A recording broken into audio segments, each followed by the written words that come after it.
Hi there! First of all, I'd like to apologize for not uploading any videos for, I think it was 7 months. Anyway, there's a reason for everything.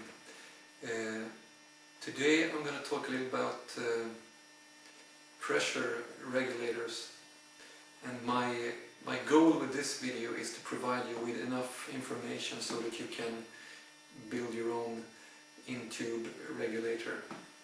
It's not exactly rocket science, so anyone with a bench lathe and some basic tools should be able to build one. Yeah. So what we're going to look at is the basic in-tube design. Some of you might already have seen this type of regulators. Like I said, there's nothing special to it actually.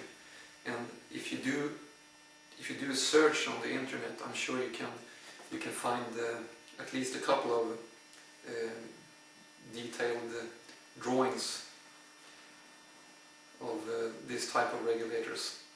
But anyway, first I'm going to try to pull this air tube apart to take out the regulator.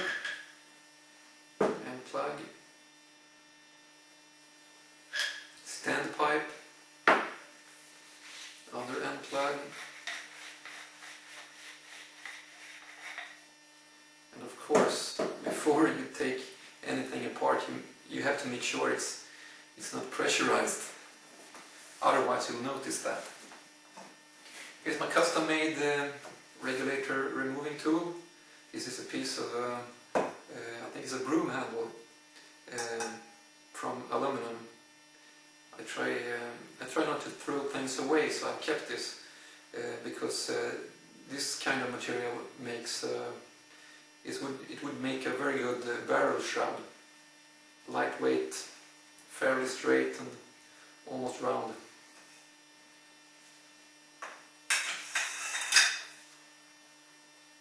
It's been sticking a bit. It's been in here for quite some time. Okay, there it comes. I think it's better to get some close-ups.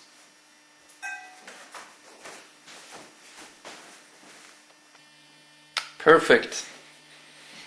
The hardest part is to get my camera set up, because I can't find my tripod. It's really silly. Anyway, here's the in-tube regulator. I'd like to call this the regulator body, and as you can see, it has two O-rings here and one hole in the middle. These two O-rings are to seal the regulator on the high pressure side. This is the high pressure side of the regulator, and this is the low pressure side.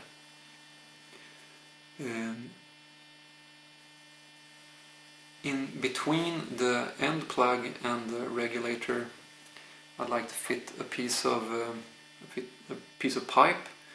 We can call that a standpipe.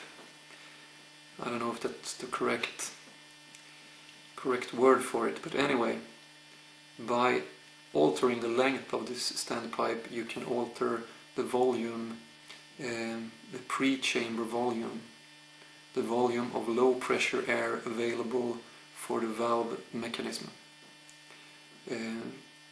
And it takes a lot of trial and error in order to get the best possible results from a regulator. I guess you all know what a regulator does. It provides a stable out pressure for the valve mechanism to work with. So you can feed the high pressure side with pressures from, let's say, 200 bars down to the regulated pressure, and you still get the same pressure out on the other side. That's the beauty of it. Anyway, this is a regulator of the It's called a moving piston regulator. And if we take it apart, you'll see that it's very simple. Up here on the high pressure side there's a threaded screw, and by turning this screw in and out you can regulate the pressure.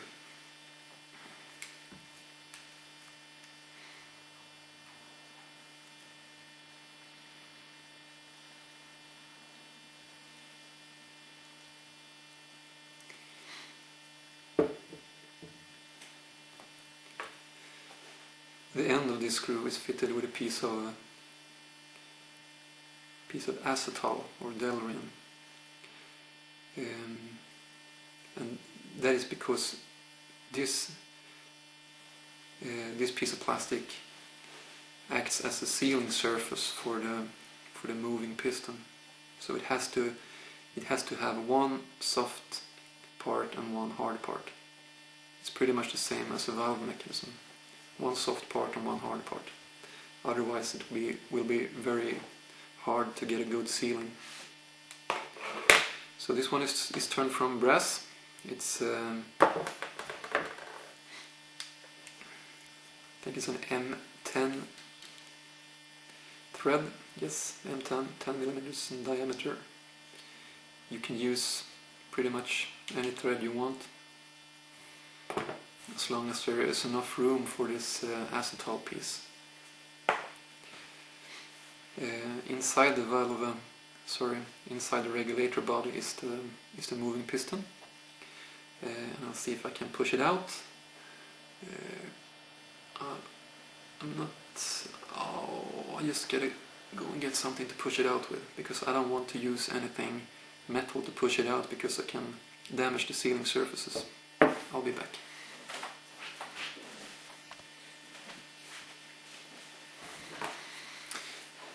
Universal regulator disassembly tool, also known as barbecue stick. Oops. Get some sticking O-rings in here as well, I think.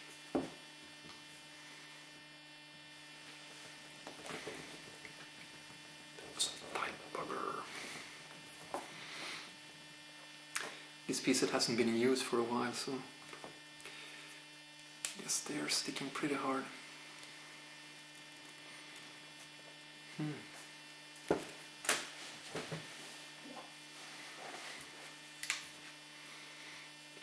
This is actually my other obsession, making liner note folders.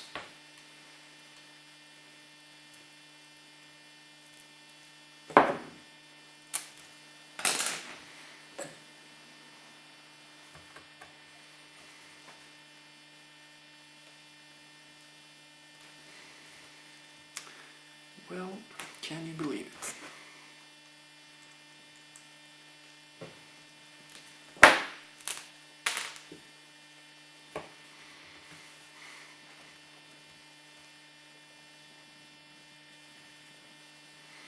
Takes a lot of pressure.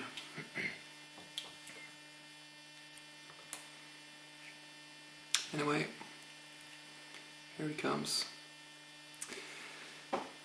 Body, moving piston.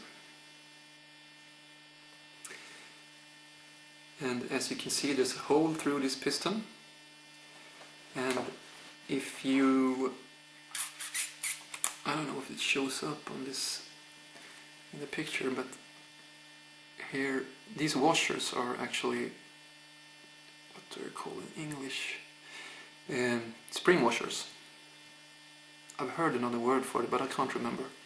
Anyway, this is just a standard item. I'll give you the specs for it later. And as you can see, they are stacked 4 and 4. I'll come to this later, because the stacking of these springs are determining the force needed to open and close the regulator. Yeah. And what happens when you're feeding high pressure air in to the low pressure side is that the surface area of the low pressure side is so much bigger. So that will force, even though the pressure is lower on this side, it will force the piston to get in contact with this acetal valve seat, and thereby shutting off the high pressure air. And by altering the distance between the acetal valve seat and the end of this moving piston, you alter the regulated pressure. I suggest you do a search for, if you Google pressure regulators or pre-charge pneumatics pressure regulators, you get a much better explanation than what I can give. Anyway, what is not really visible in this picture is a small O-ring that is seated inside here, and that's the tricky part. That's the only tricky part, I think, in building regulators. That is to cut the groove for this inside this internal O-ring in here. And you will probably have to grind a custom-made lathe bit in order to reach in there and make this recess for this O-ring. And that O-ring that's essential for this design to work. And this small O-ring in here seals the spring chamber of the regulator body from the pressure.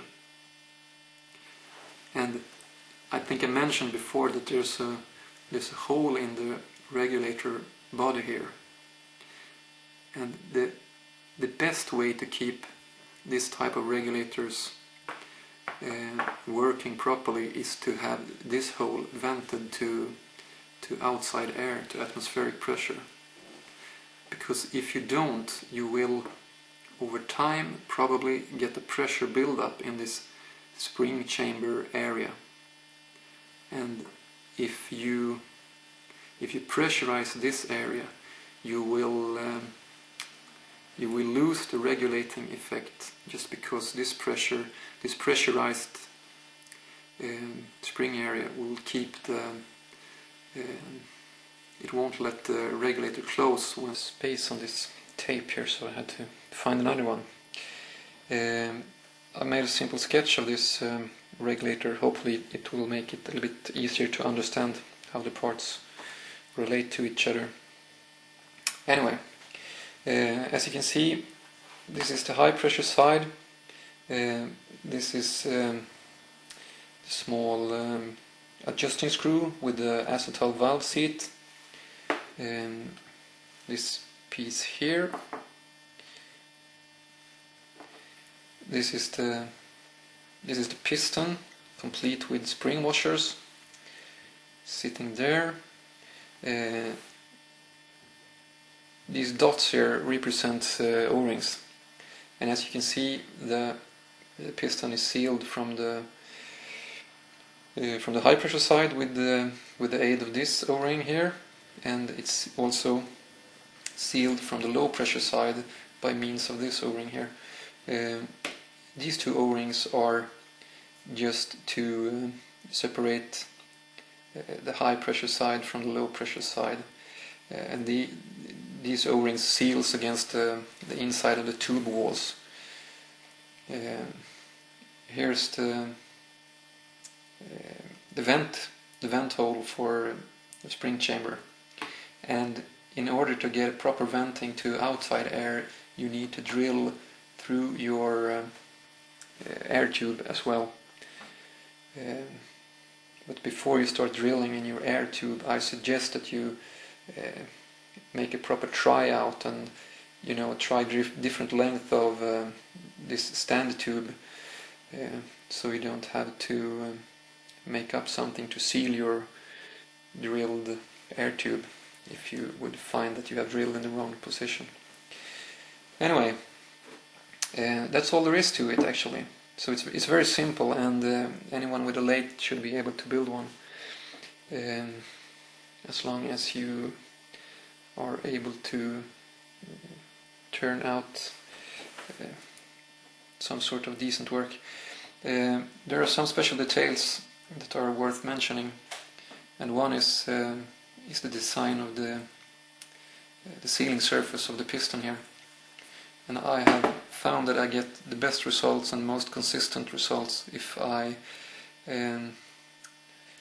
cut the valve stem like, let's see if I can close up on this picture here. I think the end of the, sorry, it's an old camera. This is how the end of the valve stem should look like.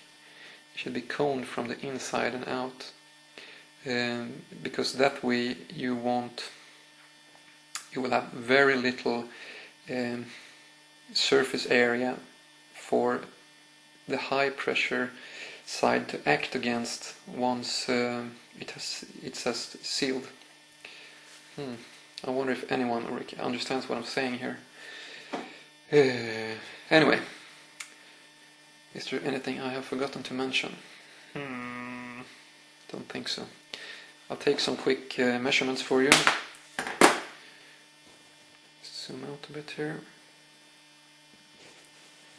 And I'd like to point out that there are very few dimensions of this regulator that are, I mean, and it can be built, it can look pretty much, it doesn't exactly have to look like this in order to work. That's what I'm trying to say. And if you look at, if you do a search then for spring washers, you can often find the specs for them and see how much force is needed in order to compress them. And by doing some simple calculations such as surface area, pressure on the high pressure side and low pressure side, you can probably choose spring washers that will put you pretty close to a working unit. Okay. Let's see if I can get it from this side. And this is of course metric figures. I'm a metric guy. Total length of regulator body 53.16 millimeters. Full diameter length 36. I want to give you this figure because you have to look and see what your air tube is like. And obviously you have to turn it so it fits inside your air tube. That's a good idea. And like I said before, this thread here, I've chosen to use M10 thread. Those holes here are just there to provide a way to get the high pressurized air inside the regulator. If you want, you can stay with one hole, you can do 2 holes or maybe 3 holes, it doesn't matter. O-rings, yeah, spring chamber, piston diameter, interesting figure. Yeah, this should probably read 15 millimeters. 15, yeah, 15. Okay. Piston, I think I drilled it sorry, I missed it totally. The hole through here, through the piston, it's not a critical number. I've chosen 2 millimeters for some reason. This is an interesting figure. 6 millimeters, and obviously you have to choose a figure in order that you can fit your chosen spring washers on it.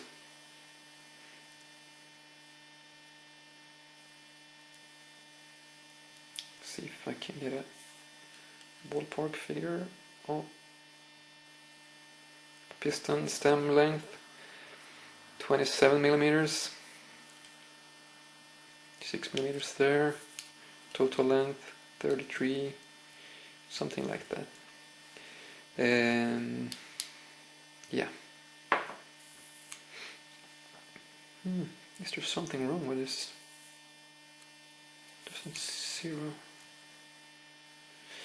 Anyway, depth of spring chamber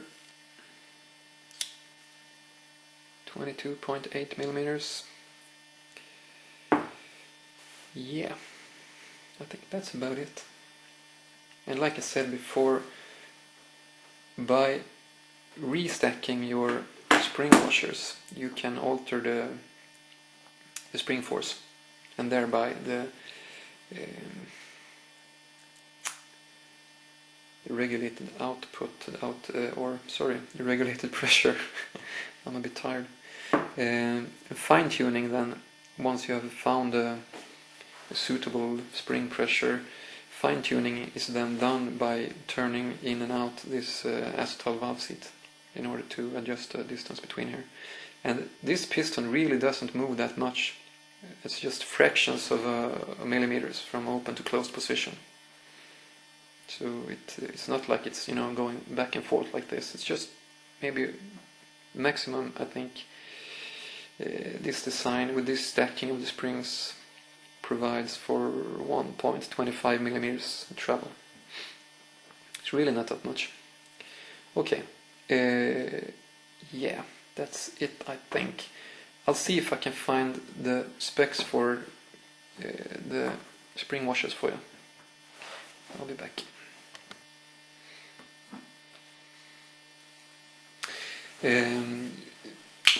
These are the spring washers I used for this project here. DIN number and dimensions in millimeters. I do think that you should